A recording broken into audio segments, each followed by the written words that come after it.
Hey, hello. Uh, Today I'm digging into a literal mountain of clutter.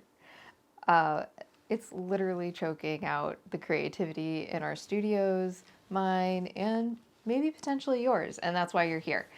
So, I don't know, this is the second live stream, kind of sort of the third, kind of sort of. I'm trying to keep an eye on the chat and get everything set up, so thanks for bearing with me. Okay. Um, I don't know if anybody's going to be here to ask any questions, so I've got some things to say as usual. Welcome to Craft Leftovers. I'm Kristen M. Roach. I'm the creator of CraftLeftovers.com, author of Mend It Better. I'm an artist, author, and entrepreneur. Each month, I am going to visit with you live and talk about creative entrepreneurism. And to keep my hands busy, I'll be mending a project while we're having a chat. Make sure to go visit the blog to get the post-show recap, and that'll have links to all the resources and things I mention. Like, for instance, I'm totally going to mention, there it is. This super fun mug I picked up from local artist Ramona Muse down in Des Moines. She's awesome and fun, and I got this mug. I actually got it for Jason, but I'm borrowing it for today.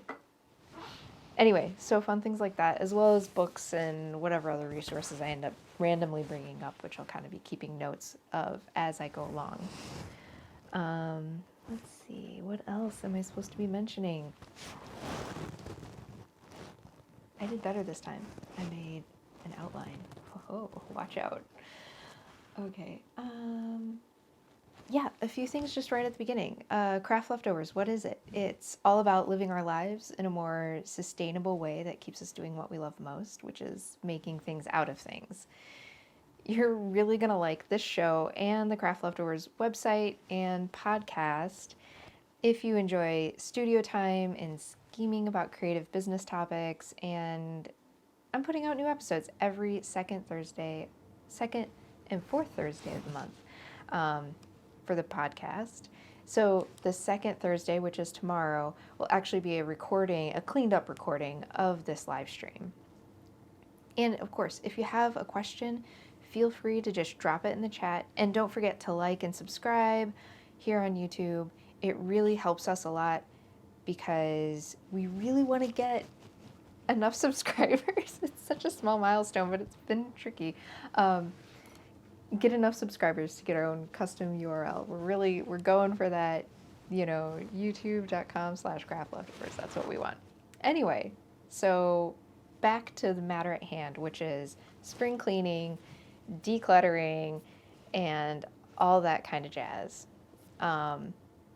First thing I want to say is I'm not an expert at all. In fact, I am terrible at keeping my creative space, my home space. I'm terrible at cleaning and decluttering. That is just the truth of it. And so you may be wondering, if you're terrible at this, why are you throwing your advice into the mix? And it's because as bad as I am at keeping my spaces clean and decluttering, I have finally found some things that work for me. And is my space as picture perfect as a magazine? Heck no, because that's not how I'm made. And that's maybe the biggest point of this whole chat we're going to have today, is that is okay. It's okay for me, and it's okay for you too. And here's Gregory, my very special guest. Hi, Gregory. He's just like in my face. Hey, dude. Okay, man. I see what happened. I accidentally put my books on top of his cozy spot. He's like, that's not cool. All right. Oh, let go. I'm like fighting with my cat. All right, there you go, dude. Anyway, if you were here right at the very beginning, right at 2 o'clock, you might have seen me flipping through this awesome book. Let's see over. Yeah. This is a book that was given to me when my loom was given to me. It's a hand weaver's pattern book. And I was just, it's time to finally warp my loom again, and I am trying to, I had drafted a whole overshot pattern that I wanted to use for my next project. And then my computer, we transferred it and we backed everything up, and then we went to restore it and the backups did not work, and I lost not a lot, thank goodness, because I had it on Dropbox, but I did lose my overshot pattern I had drafted. So I'm kind of like, well, if I'm back to the drawing board, I might as well go back to the drawing board. So as I was waiting for us to go live, I just thought, I'm going to flip through that book, and, that'll hopefully, looking at draft patterns, that'll calm my nerves. I always get so nervous when I do things like this, but, that's okay. Anyway, so today I'm going to be mending something pretty fun, which I have mended many times before. It's a vintage jacket. We'll go back to the view here, and I'll have pictures of it in the show notes as well. So it's a vintage jacket. It is this really lovely peach color, and one of the things I love about it is it has, I'm going to adjust my microphone, so sorry for some extra noise here. It has this epic collar. Look at that. And it still has all of its original buttons, and they are awesome buttons. They're this pearl button with a peach in the center that matches the fabric of the coat. I could not believe it. Both the matching as well as, oh my gosh, here comes Gregory again. He's really super insistent on being on my desk. That it matches, as well as that they just still exist. This coat probably is from, no idea, 60s, 70s. It is older than I am. And there goes a flying cat. Okay. Dude. He's not quite normally so intense. I think he probably actually wants to sit on my lap again. Oh my goodness. Anyway, so I love this coat. It's my favorite spring jacket, but it has a problem. It has pockets, and one side I have actually already mended years ago, where it's not that the pocket even broke, it's that the pocket came away from the jacket. So you think you're putting your keys in your pocket, and instead you drop them right onto the floor. It's just kind of ridiculous. It's a super easy mend. And I'm kind of really looking forward to how quickly this will just get this jacket back in action. There's some other things that need to be done to it, namely that this thing is covered in random pen marks and anything else, but according to the label, it is machine washable in cool water, delicate cycle. So I'm going to try on an unnoticeable spot a little bit of spot cleaner to see if I can get some of these stains out, and then I will put it in the gentlest of cycles in cold water in the washer and then hang it to dry.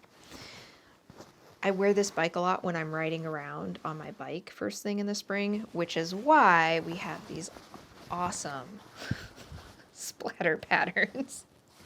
Not quite up the back because I have a splatter guard on my bike that I ride around town, but yeah. There's some splatter happening. There's some pen marks. That's okay. It's still loved. I will still absolutely wear it out and around on my bike this spring. So that's what I'm working on. And while I'm working on this, we are going to talk about decluttering and spring cleaning. This is, like I said, this is a pretty easy fix. We're just going to use we're going to use some pins, and we're just going to follow the old seam line, and it's just a nice straight seam, and we'll just pin it in place first to make sure that it lines up right and doesn't bunch weird. Okay, so now that I talked about what I'm working on, that was my mending kit opening up if you heard the zipper. Yeah, let's talk about that decluttering. Okay, so again, not an expert. Everybody's situation for why their space gets decluttered is pretty unique. But I really meant what I said about how when you have a mountain of clutter in your life, it really can choke out the creativity in your studio or in your life in general. One of the things that comes to mind isn't actually creative entrepreneurism related at all, but just being a parent and being the person who's kind of primarily responsible for cooking. When the kitchen is clean, it's a joy to cook. When the kitchen is dirty, it is a chore. And I think that also applies in the studio. As much as I love making things, when I walk into my studio and it is a giant mess, or I physically can't get into it, as a picture I will show you shortly will show, that it makes it a lot less fun. It makes it a lot less enjoyable, relaxing, all the things that drive me to make things they get diminished when the space I walk into is just a disaster. I'm noticing right here that this pocket is also pulling away, so I'll go ahead and put some stitches here too, and I'm just going to flag that with a needle so I don't forget it.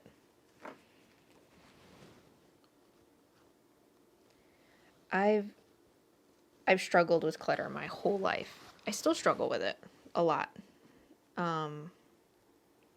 And it was about, 6-7 years ago now. And I will continue to bring this up for a variety of reasons over time. But I had the opportunity to do the Creative Capital weekend with a couple fellow local artists. My friend and colleague Rachel Boozy down in Des Moines had received the Iowa Arts Council Fellowship, and as part of that, she was able to select one other local artist, kind of nominate them, I guess, to participate in this creative development, or not just creative development, creative business development workshop weekend with a program called Creative Capital. And it really surprised me. So this was 6 years ago, and the thing that came out of that surprised me so much was twofold. One is it was a kind of depressing realization that I was not ready to launch my art practice or as a career, and that one of the foundational things that I needed to do was to really just get my studio in order. And something that was in general holding me back was how messy my home was in general, beyond my studio. And so for me, I realized that one of my primary goals for launching my art career was also to get my home in order. Which seems like it wouldn't necessarily relate to an artistic practice.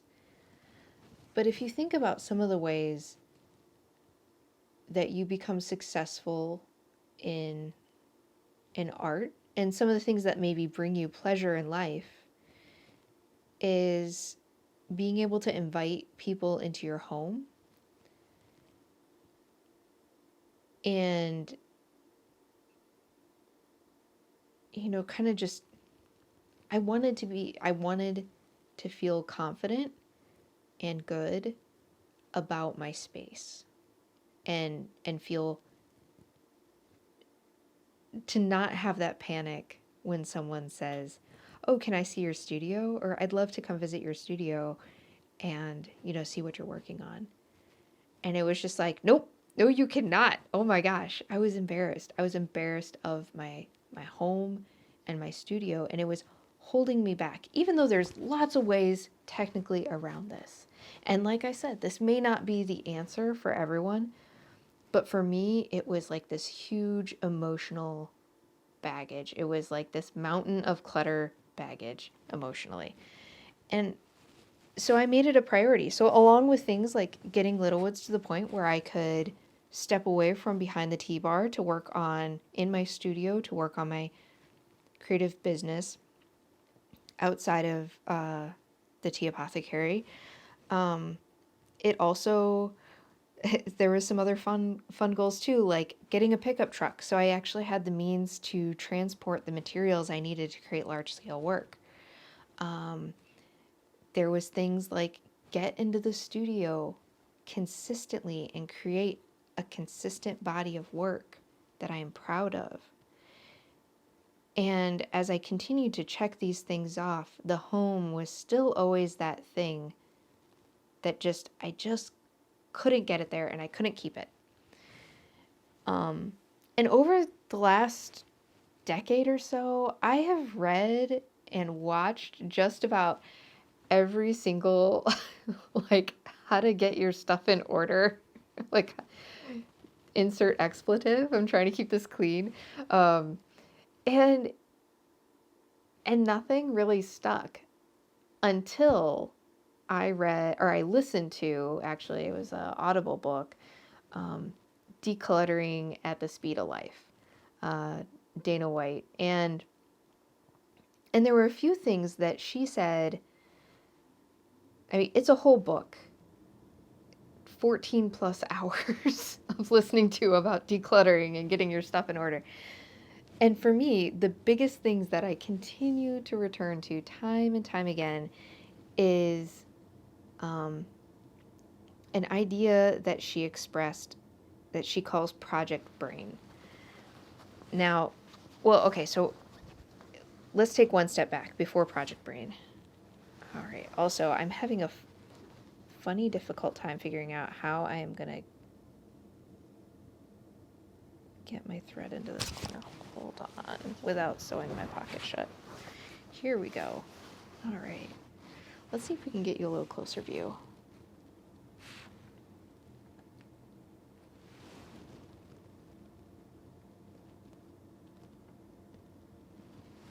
That is the closer view. Okay. Well, that's what you get. Anyway, okay, so one of the things that she expressed, and I was like, yes, exactly, that's it, is many of the decluttering, organizing, getting your stuff together books out there are written by people who decluttering, cleaning, being organized comes rather naturally. And so there's a lot of assumptions that are made. I was thinking this was going to be an easy mend, but this is a little tricky buggers here. Getting my needle into this pocket without pinching it in a way that's going to sew it shut. That's super funny. And also so you all can see it. I guess that is also the trick. So I'm actually doing a kind of stitch today. Oh my goodness, I'm blanking on the name of it. It's actually a bit of a embroidery stitch, a back stitch. I'm doing a back stitch. And it's an embroidery stitch where you put your needle, you make a stitch, and then you put your needle in the hole of your previous stitch.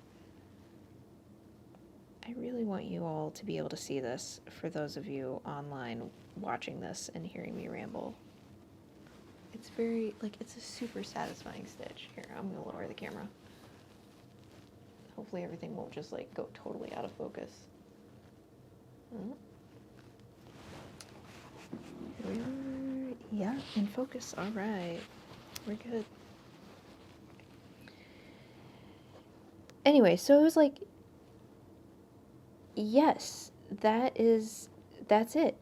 Like, a lot of the methods, a lot of the strategies, a lot of the mindset tricks are written by people who, you know, maybe they've been disorganized at various points in their life, but for the most part, like, it comes more naturally. And it doesn't take into the account the idea that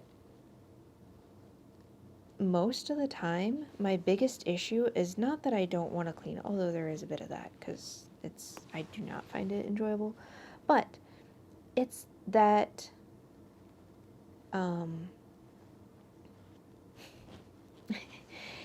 I don't see it. I just straight up don't see it. I don't see the dirty dishes until there is a mountain. And I love that in Decluttering at the Speed of Life, there is a whole chapter about doing dishes. And so, let's see, what am I even doing here?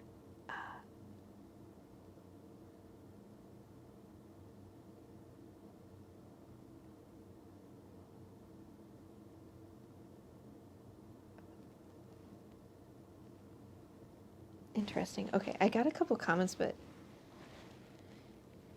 they're interesting. Hi. Hi, y'all. Hi, y'all who's stopping by. Anyway, okay, so that's kind of one of my big first problems is like, I just don't see it until it hits, and this is where the idea of project brain comes from. Until it's so big, it's like a project.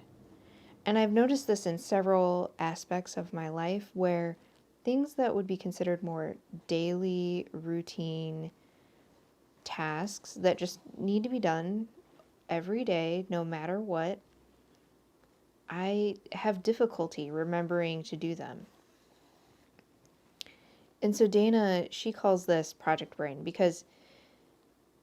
and she expressed that, you know, colleagues would be surprised at how crazy her home was because she could do like full-blown theater production, you know, crazy organized, getting things done, keeping everybody on tasks, etc. And it's a little bit of that too, where it's like, how can I write a whole book? How can I paint a whole mural? How can I run a whole business? And I cannot seem to keep my dishes done and my living room clean. And so she has a lot of strategies in the books on how to approach it. I highly recommend it. If anything I'm saying is resonating with you, like you just don't see it until it's a giant mess, or you're just having difficulty with routine daily tasks that seem to be easy to other people. Definitely check out her books. She also has another one called How to Manage Your Home Without Losing Your Mind or something like that. And I enjoyed that one and it was helpful, but especially the whole part about laundry. But Decluttering at the Speed of Life, yeah, it definitely, it got me. So the main strategy she talks about, and the whole idea of like, what does decluttering at the speed of life even mean, is, you know, that as you declutter, you don't make a giant mess. It might take a little longer, but it has the value that you're seeing progress perpetually being made. That like when you step away from a decluttering project, whether you've been working on it for 15 minutes or 5 hours, it's better than when you found it.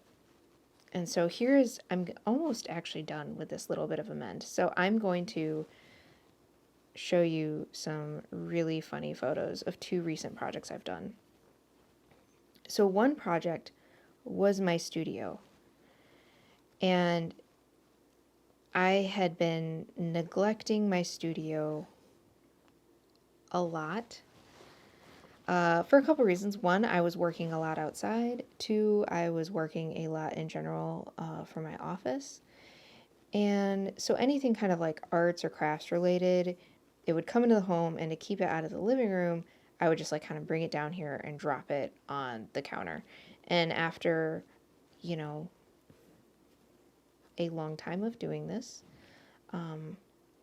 things got full. It got full, which you'll see here in a second.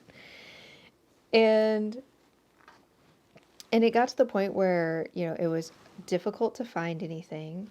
It was difficult to make anything.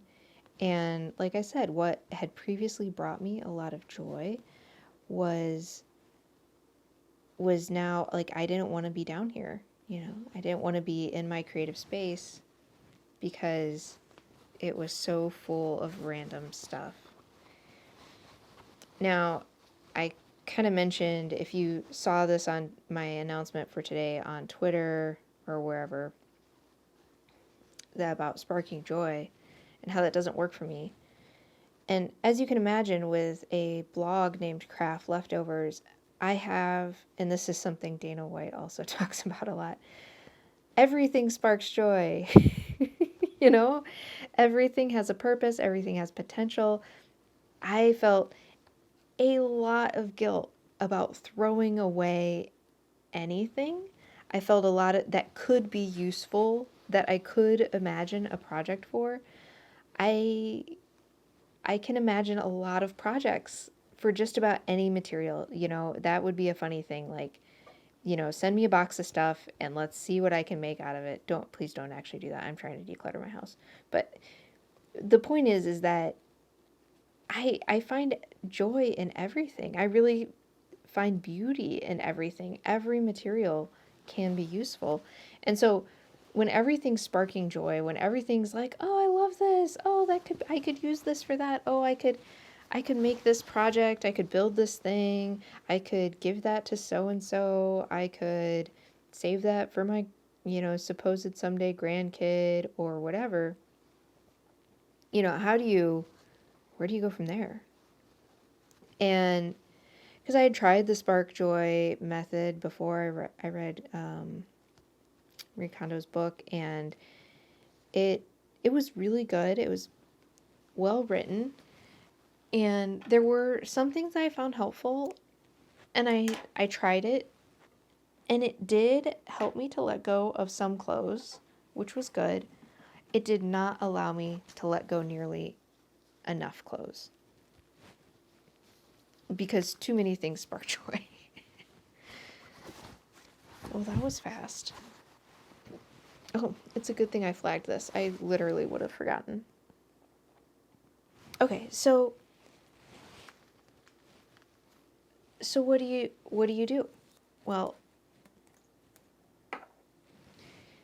Dana has this method, or this other idea where she says, your house is a container, and the container you have is the container you have, and like, if it doesn't fit in your container, you've got to let something go, or you've got to get a bigger container. And like at that point, what's your choice going to be?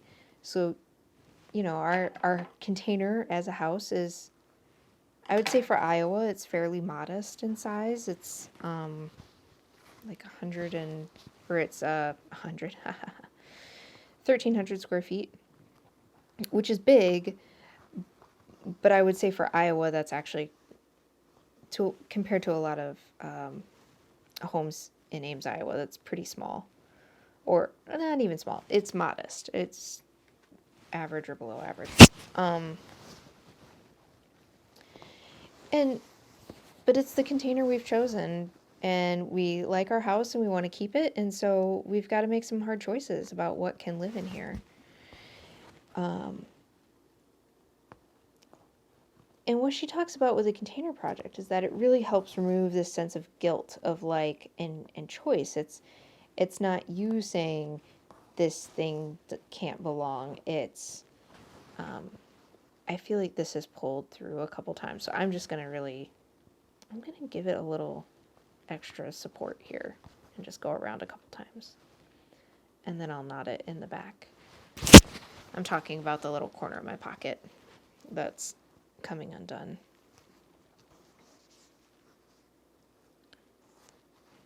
Okay, well, that was a faster mending project than I thought. That was fun. Usually doesn't go that way. Is there anything else on this jacket I can mend?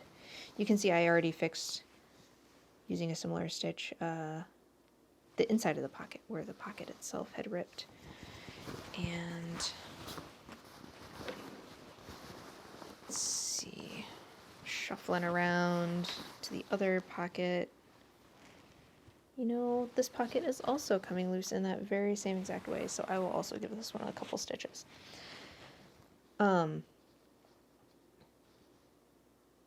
Anyway, so thinking about my studio as a container, and that this is where my craft supplies can live, and it's not fair to the rest of my family if my craft supplies are then, you know, also in the spare bedroom and the living room and our bedroom. And was there at one point yarn in the bathroom? Maybe, I don't know. Who knows? Stranger things have happened.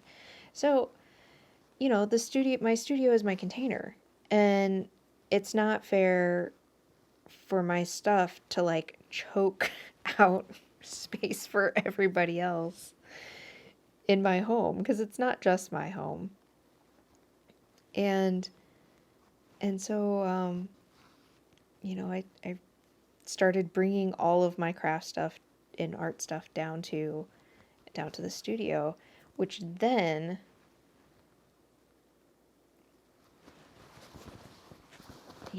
led to, all right, now for realsies, we're done.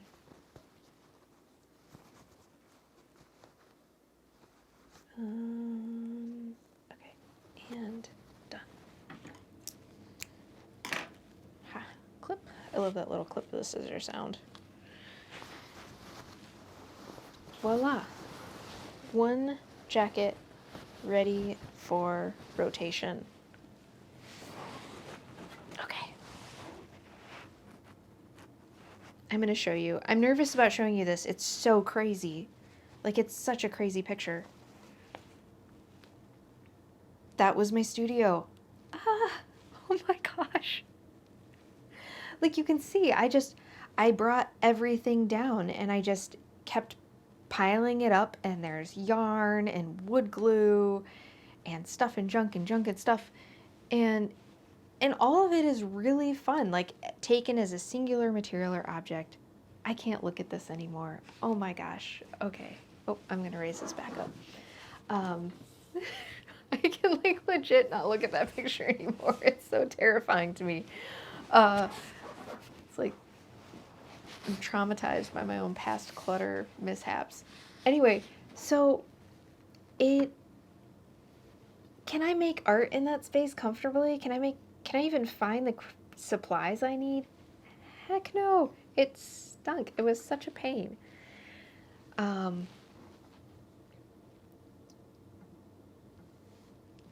So, you know, I chose the decluttering at the speed of life method. I guess I probably should have said this earlier. It's a live stream, so I'm a little, it's a little less scripted as than the podcast. But I should have said there's kind of two different methods I use.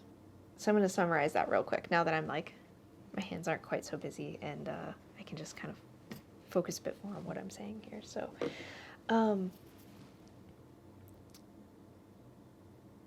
so there's two methods I use. One is Dana White's method, decluttering at the speed of life, in this like, and where you're not making a bigger mess as you go along, where you're really, if you see something that needs to be put, where it should go, you put it away. You see some trash, you trash it. And by trash, I mean like recycle, trash, donate, whatever. you don't do a major full sweep sifting. And because I was as crazy as it looked, I mean, I was still like, my desk has an active project on it. So I could come down and work on my desk, and that was kind of it. Gosh, this is embarrassing. But here it is. This is me. So, you know, what do? I don't want to make it even worse. So just little chunks at a time. I really just like, okay, I'm going to work from my desk out, and I'm going to tackle one box at a time. And if I have 15 minutes, that's fine.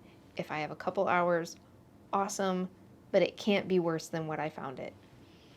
And the other method I use, and so this project took me a long time because I did do it incrementally because I didn't have time to just, take a couple days off work and go for it. I really only had time to 15 minutes here, an hour there, randomly, over a couple months. But here is the result. And it's still messy, but wow, what a difference.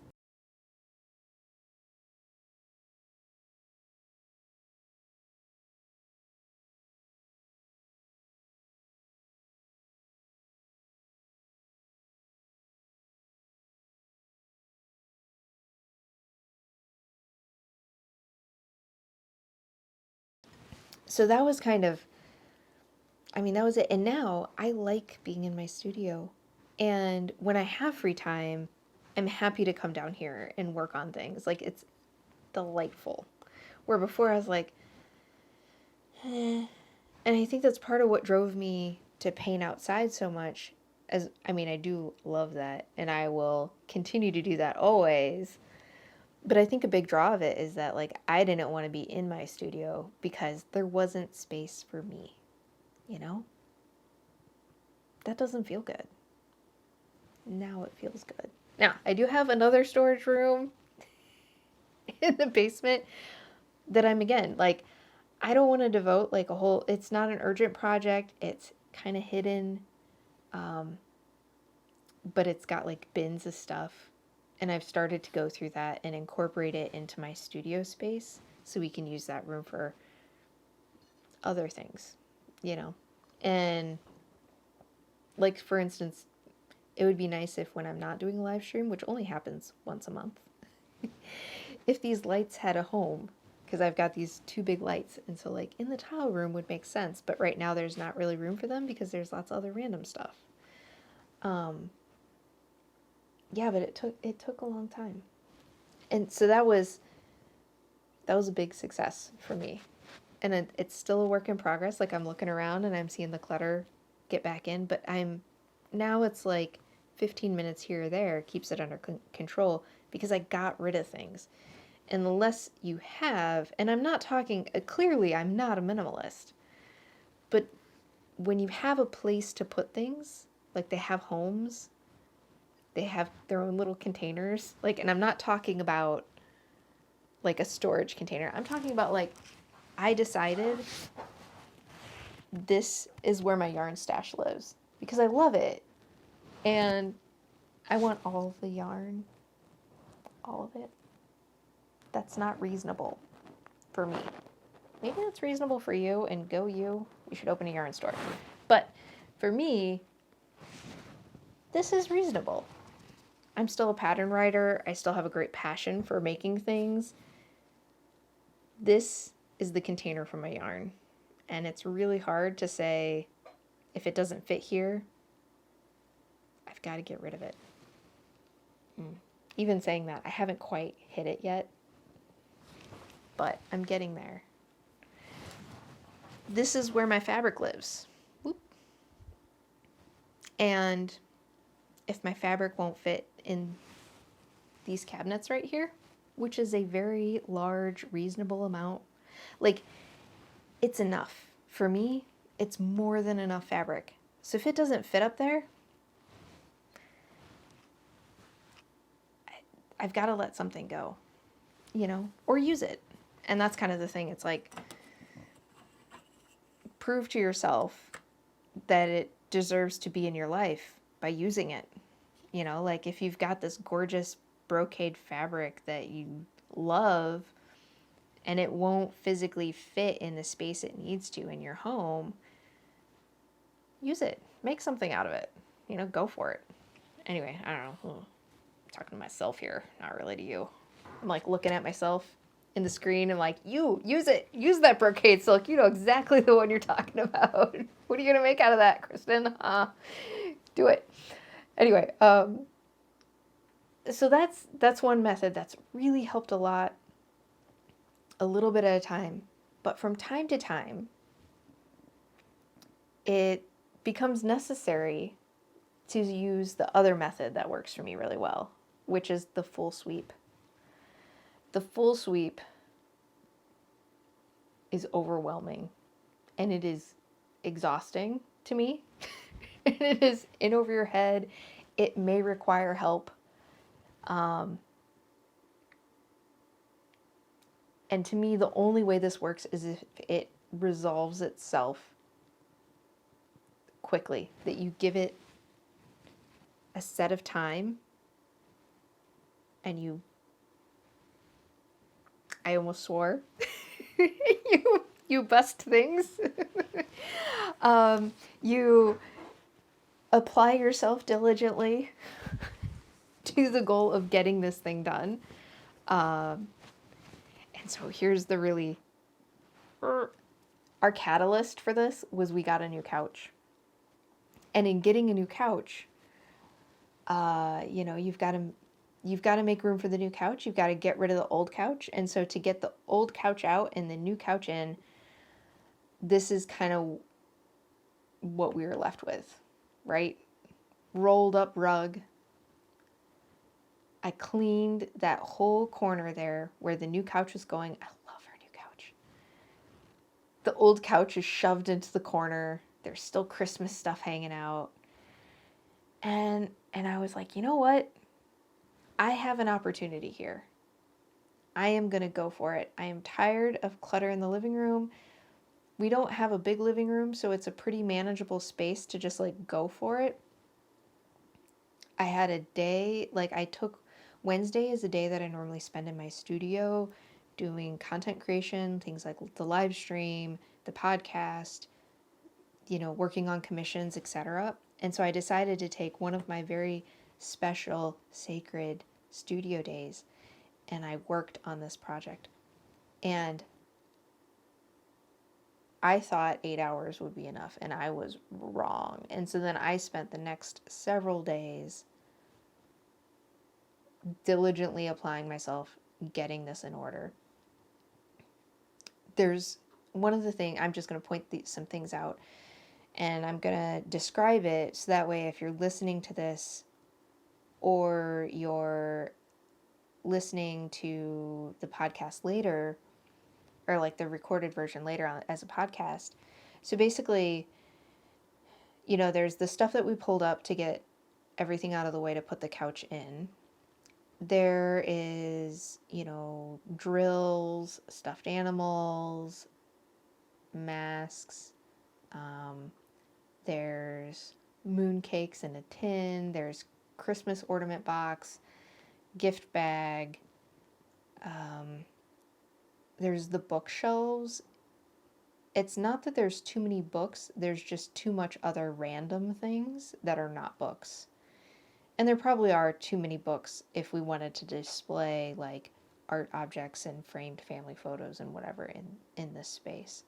There's an inkle weaving loom, some plants. There is a outdoor Christmas decoration because our Christmas lights got stolen and this was the only thing left, so we brought it inside. Our Christmas lights got stolen. What the heck? Whoever did that, that is shame on you. Anyway, so pretty much on every surface, regardless of the couch moving process, there is stuff on every surface. Every surface is 100% covered with stuff. And things that don't belong, they don't make sense in a living room. They're not useful in a living room. Yeah, so I went for it. And again, the thing that I found the most helpful is I edited out furniture. We actually removed an ottoman and a side table. And now this is what it looks like. And you can't quite see the rest of the living room in this space, but you know, I actually removed a whole plant stand and moved it into a different room, which made more sense. And the big thing was like the bookcases, is that I thought about what books do we want to have access to in the living room? Like what makes sense, and kind of creating a space for like Jason's books and Lucy's books and my books. And then a space to the little random knickknacks that like we do want these things to be on display. We do enjoy them, but let's assign them a space and give them some, show that they're valued by their placement, and not crowd them out and pile things on top of them. So for instance, we have a print of an artist from Niagara on the lake of a raccoon. We've got we've kind of got a little snow globe collection going from different places we've traveled to. We've got some race bells from, doing races over the years. We've got some original art that I've made that has been gifted to us. And now there's a place, and we love being in the living room now. It's enjoyable. We look forward to coming home and spending time together as a family in this space. There's place to put out a board game and play now, where before the coffee table was always so covered with stuff, like you couldn't do that. Now, if I were to show you my living room today, you would see that this is something I really continue to struggle with. The clutter has crept back in, but it's not as overwhelming as it once was. And getting it back in order no longer takes me 4 days of solid work. It takes about 15-20 minutes. And I think that's the big difference, is that when there's not so much clutter happening, that it doesn't take that long to pick up what does kind of gather in those, as the fly lady once called, the hot spots around your house, your clutter hot spots. And so it really does, it makes it a lot easier to get back in order and to enjoy the space and use it for what you need it for. And so, we're talking about creative entrepreneurism during these live streams. And so maybe like, why are you talking about this like home stuff and showing pictures of your living room? Well, it's because I really feel strongly it doesn't matter what your home or your studio looks like. It doesn't matter how clean or dirty it is, or how cluttered or uncluttered it is. It all matters about you and what you need. And so like, no matter your cleaning or decluttering style, the thing that really matters most is it supporting you? Is it helping you feel inspired? Is it welcoming you into the space and being what you need it to be in the moment of like making your creative business happen? Or is it holding you back? Is it a struggle? Is it something that brings you extra stress? Like I said, I already said this phrase even. It's something I really struggle with. And I don't think that there's a solution. For me, Dana White's book, Decluttering at the Speed of Life, really helped a lot. But it still wasn't a magic bullet. And that's something that she points out too, is like, there is no magic bullet, because when it comes down to it, when your dishes are dirty, you gotta clean your dishes. And I'm like, oh, dang it. I was hoping Really? I do? I have to clean my dishes when they're dirty? Huh. It's true. There's no way around it. Oh, man. Anyway, so those are the two styles of decluttering that I find most helpful. The full sweep or the piecemeal take it as it comes. In both cases, it's really all about how the space needs to serve you. And, you know, beyond that, I don't know.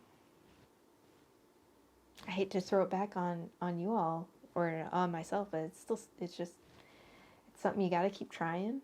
If it's something you're struggling with, and you got to have faith and hope that you'll get there eventually. I mean, I know we all have the capacity and we might have the desire, so it's like identifying those things that are blocking you, are keeping you from doing what you feel like you want for yourself. There's a lot of shoulds and coulds in our life, and navigating that's hard. It's hard for any business person. It's hard for any just person in general. So I think that's pretty much all I got to say about that for now. And so we've got like a couple minutes left. And so I'm going to tell you a few things that I'm excited about that are coming up and where you can catch me next time. Let's see. My notes. All right. Oh yeah. Okay. So third Thursday, which is really early this month, it's the 17th, which is just next week. I'm going to be hosting a spring open studio. So if you're here in central Iowa, I would love it if you came and visited me. This is Thursday, March 17th, 2022. If you're catching this later and this is completely irrelevant to you. From 4 to 7 p.m., I'll be opening up my studio, and I've got a couple new paintings. You can kind of see one in the background. This is not for sale. It's actually a special project I'm working on with a friend. And but I do have new migratory paintings, and I have a couple of botanical studies and things that'll be up on offer. I've also put back up the CraftLeftovers pop-up shop, which is kind of funny and does relate to what I've been talking about today, because there was a lot of yarn I had a really, really hard time letting go of. And so I decided to go ahead and make it available for sale. And it might make its way online eventually. I'm not quite there yet. I've got a lot of things on my plate. So for right now, it's available at the studio open house. It's a lot of really beautiful hand-dyed yarns, unique fibers, like there's this neat yarn I've got that's like alu. It's a nettle yarn. I've already made a market bag out of it. I don't really have any other projects in mind for it, but it is really cool. I think y'all would love it. And then the Roach Motel Zine Distro, which, yeah, my last name's Roach. I love this name so much for Zine Distro. So you can come and you can get copies of zines by myself or that have been made by other local authors. And it's just fun. You know, just stop by, say hello. If you've got a question about something, come ask me. It's usually pretty chill. Usually not a lot of people all at the same time. They kind of filter in and out throughout the couple hours. It's down at 138 Main Street in downtown Ames, Iowa. Okay, so that's happening next week. The week after, well, for you all it'll be the week after, but for me it's actually happening on Tuesday. I'm interviewing Crispina French. If you don't know about Crispina French, she is a creative dynamo for like decades. She is amazing. She's one of the contributors to Mend It Better. And when my book came out, her book had just recently come out, and it's called, I think it was The Sweater Chop Shop. But her whole thing is upcycling. So basically taking things that were scraps, kind of meant for disposal, capturing them from the waste stream, and making them into really awesome stuff. She specializes in felted goods, but just has a prolific amount of skills in the arena of textile arts. We're going to be talking about digging a little deeper into studio organization. We're going to be talking about, of course, like where she was then, where she is now, what she's working on. But I really want to pick her brain about how does she keep it all organized? Like, CraftLeftovers is very small scale. It's like my own personal stash. It's my leftovers from my projects. How does she keep organized like this world's stash that she's crafted into a business? It's super exciting, and I'm thrilled to get to talk to her. I don't know. I'm thrilled to get to talk to her. That's all there is to it. She also has a YouTube channel, and she live streams on... I should have looked this up. I don't know. Go to her YouTube channel, like, subscribe, catch her live streams. I think she does them on Tuesdays, like Textile Tuesdays, I think is her tagline. And, just check it out. Go say hi, check out her business, and see what she's up to. And if you don't, you can hear all about it, and I would love to personally introduce you to the podcast on fourth Thursday of the month, 2 weeks from now. Yeah, it's going to be really good. And then, let's see, was there anything else? I don't think so. We're at 3:01, so we're done. And if you've made it all the way here, you've listened, watched all the way to the end, you should really subscribe. I'm going to continue to put these videos out every second Wednesday of the month. I'll do a live stream. Bring your questions or comments. And I think I had a thing that I wrote that I'm supposed to read right now, because I'll forget about it. Here we go. Let's see. Well, what did you think? Are you now thinking about your own creative space and your own clutter in a whole new way? You have questions? Are you feeling a little overwhelmed or curious or inspired to go clean stuff up? Good. Sparking your curiosity about using what you already have and making your space more useful to you is what I'm here for. Make sure to check out the show notes for the resources mentioned, links to what's inspiring me, and a transcription of the whole show. That'll be available probably sometime today or the day after. And if you can't get I guess if you're watching this live, otherwise it's already up. If you can't get enough of me and Craft Leftovers, make sure to sign up for the free Craft Leftovers newsletter to get weekly letters directly from me about updates on new interviews, upcoming live streams, and project ideas to use up what you have on hand. You can do that over on craftleftovers.com, and there'll be a link in the show notes as well here on YouTube. And of course, don't forget to like, subscribe, and leave a review and all that goodness wherever you're listening. Until next time.